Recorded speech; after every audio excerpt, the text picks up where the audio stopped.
Assalamualaikum warahmatullahi wabarakatuh. Alhamdulillahirabbil alamin wassalatu wassalamu ala asrofil anbiya'i wal mursalin sayyidina wa habibina Muhammadin wa ala alihi washabihi ajmain amma ba'du. Syukur alhamdulillah kita hari ini berjumpa dalam pertemuan ke-11 dan pada pertemuan kali ini kita akan membahas tentang Tableau. Pada pertemuan sebelumnya kita sudah membahas tentang apa itu Power BI Desktop, sehingga pada pertemuan kali ini kita akan melanjutkan pembahasan mengenai tools tentang analisis dan visualisasi data. Analisis dan visualisasi data kita kali ini kita akan menggunakan yang namanya adalah Tableau.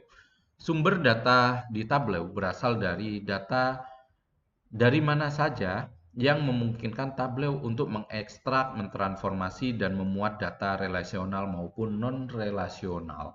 Kemudian sumber yang digunakan biasanya dibagi ke dalam 4 klasifikasi seperti yang ditunjukkan pada materi sebelumnya.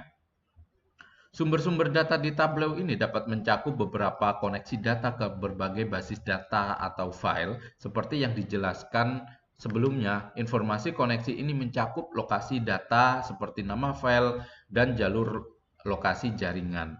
Atau bisa juga dia detail tentang nama server basis data dan kredensial autentikasi. Apapun bentuknya, Tableau memungkinkan banyak sumber data untuk terhubung dalam satu instance, namun secara kategori semua koneksi tersebut terhubung ke file atau server, baik yang bersifat lokal maupun yang bersifat cloud. Kemudian Tableau ini dia merupakan platform bisnis intelijen di mana dia bisa mengambil atau memproses data dari berbagai sumber yang ada. Kemudian dia juga sebagai visualisasi dan analisis data dengan kemampuan si Tableau ini. Kemudian data yang ditampilkan oleh Tableau ini cenderung berupa data storytelling ya. Kemudian sumber data.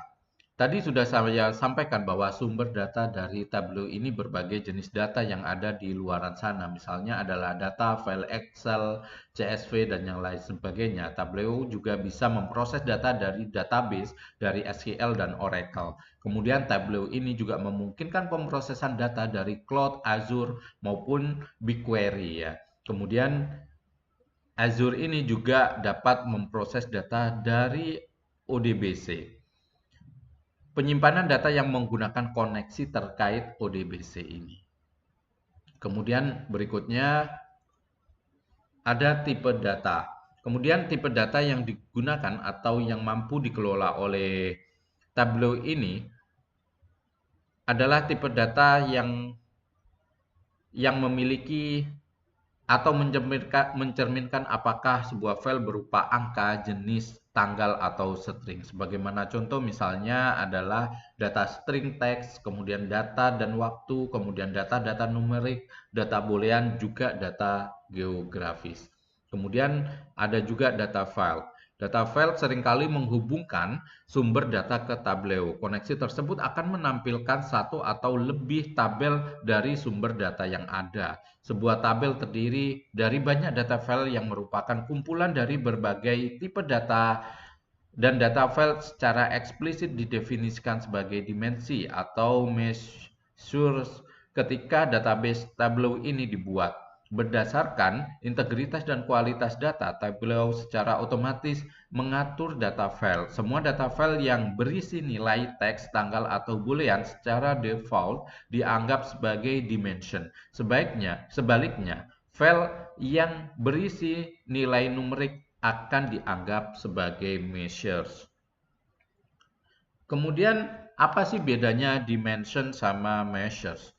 Kemudian dalam Tableau dimension dan measures adalah dua jenis data file. Jika sebuah file mengandung data non-numerik, Tableau akan merujuknya sebagai dimension. Namun, ketika semua elemen tersebut adalah string karena tidak dapat menambahkan negara, nama, dan bagian kota, bagaimana dengan nama dapat menghasilkan dapat dapatkan hasil yang masuk akal. Misalnya dalam Tableau kita dapat menarik file tersebut ke dalam view bagian yang dulunya dibuat seperti kanvas ya.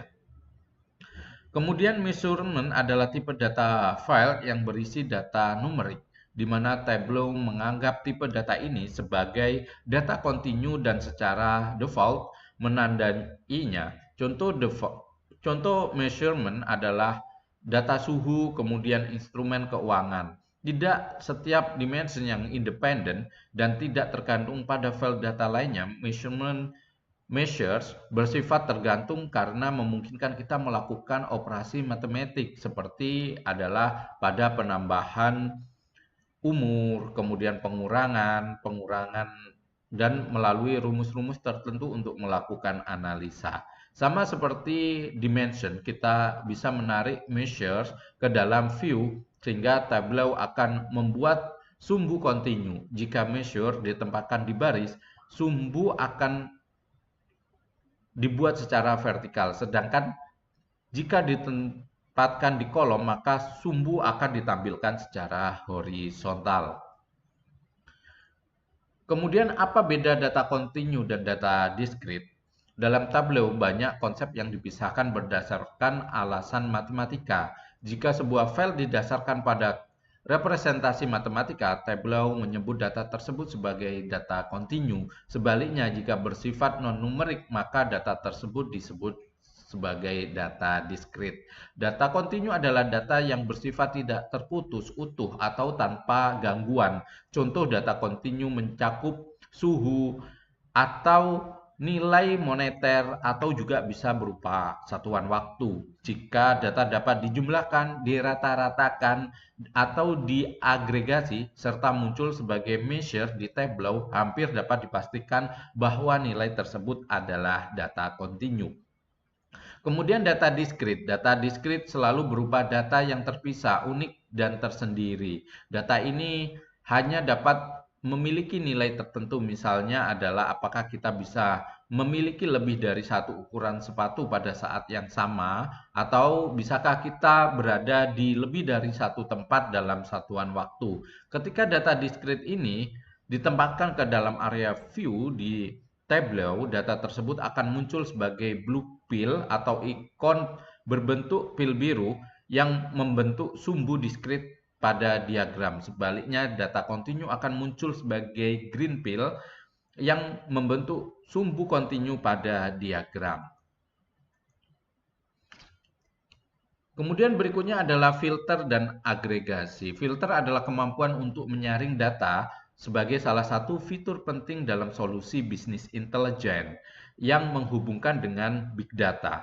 Tableau memungkinkan pengguna untuk menyaring data baik pada data view individu yang hanya memiliki beberapa catatan maupun pada seluruh sumber data yang memiliki jutaan catatan berdasarkan dimension, measures, dan nilai tertentu. Seperti dalam basis data, penyaringan membantu pengguna melihat hanya data yang mereka butuhkan berdasarkan kriteria yang ditargetkan. Saat menggunakan filter di Tableau, kita dapat memvisualisasikan data dalam format yang mudah dibaca dan dapat ditindaklanjuti.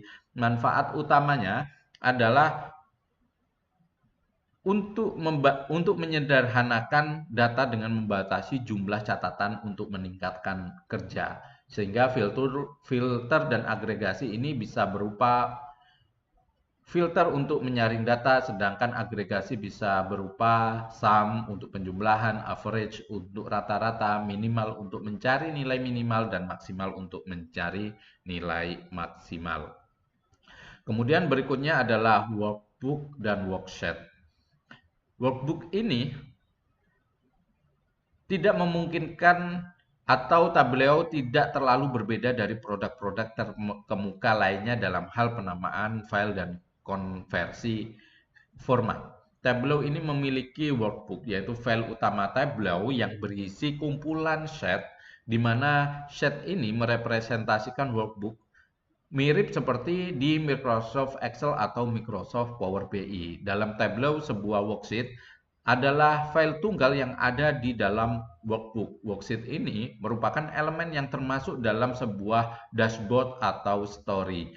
Meskipun workbook berfungsi sebagai kumpulan dari dashboard atau story, worksheet ini merepresentasikan elemen tunggal dalam satu view.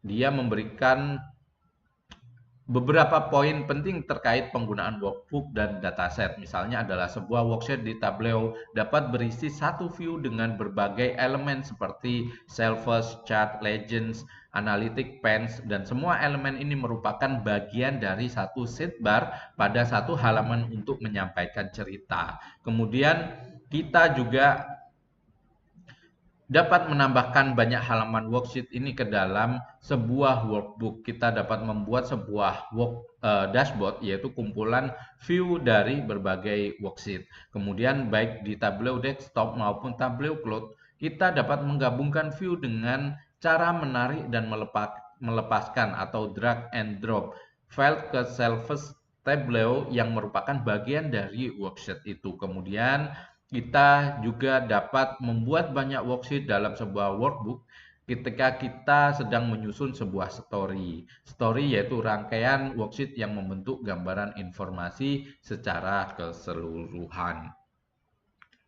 Beberapa produk Tableau yang dapat kita gunakan, misalnya ada Tableau Desktop, kemudian Tableau Preparation, kemudian Tableau Server, dan Tableau Cloud. Tableau Desktop Tableau Desktop merupakan tools analisis untuk eksplorasi data, di mana data mentah yang kita dapat kita eksplorasi dan kita visualisasi hanya dengan menggunakan menu drag and drop pada interface Tableau tersebut. Mohon maaf, keunggulan dari Tableau Desktop adalah tools Tableau ini toolsnya hampir mirip dengan tools BI Powerful, dan fokus pada Tableau ini ada pada visualisasi dan analisis data, di mana Tableau ini sekilas memang dia sangat powerful dan dianggap dia sekelas dengan tools Power BI yang Pro maupun yang Premium, di mana dengan fokus yang sangat powerful itu, Tableau mendukung pada tingkat visualisasi dan analisis data. Dan yang terakhir, dia juga mendukung tentang kolaborasi data. Mungkin itu aja yang bisa saya sampaikan dalam pertemuan kali ini. Sampai jumpa di pertemuan selanjutnya. Tetap semangat dalam mengikuti perkuliahan analisis dan visualisasi data ini. Demikian presentasi dari saya pada pertemuan kali ini. Sampai jumpa pada pertemuan yang akan datang. Saya akhiri, wabillahi taufiq wal hidayah. Wassalamualaikum warahmatullahi wabarakatuh.